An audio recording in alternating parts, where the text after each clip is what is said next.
For example ఇది భారతదేశం అనుకుంటే ఇక్కడ నుంచి ఈ ప్రదేశం వరకు అంటే ఇక్కడ నుంచి దాదాపు 200 నాటికల్ మైల్స్ వరకు మాత్రమే భారతదేశం యొక్క కంట్రోల్లో ఉంటుంది. ఆ 200 నాటికల్ మైల్స్ని మనం ఏమంటామంటే exclusive economic zone. So EEZ exclusive economic zone అని చెప్తూ ఉంటాం. అంటే ఒక దేశం యొక్క భూభాగం నుంచి సముద్ర భాగం లోపలికి 200 నాటికల్ మైల్స్ వరకు ఆ దేశ పరిధిలోనే ఉంటుంది పూర్తి కంట్రోల్ అంతా కూడా.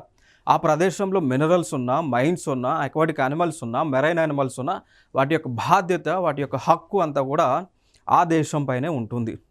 బట్ 200 నాటికల్ మైల్స్ దాటి అటుపక్కకు వెళితే ఆ కంట్రోల్ ఎవరిపైన ఉంటుంది? ఆ control international see bed authority కంట్రోల్లో ఉంటుంది. దాని పాయింట్ ఆఫ్ వ్యూలోనే ఒక కన్వెన్షన్ కూడా ఉంది దాన్ని. సో యుఎన్ క్లాజ్ అని అంటాం. United nations convention on law of the sea అని పిలుస్తూ ఉంటామండి. UN clause, United nations convention on law of the sea. వీరి యొక్క పరిధిలో, దీని గైడ్లైన్స్ ప్రకారం వీరి యొక్క పరిధిలో ఆ international see bed, international waters ఏవైతున్నాయో అవి కంట్రోల్లో ఉండటం జరుగుతుంది. క్లియర్? ఇదొక అంశం.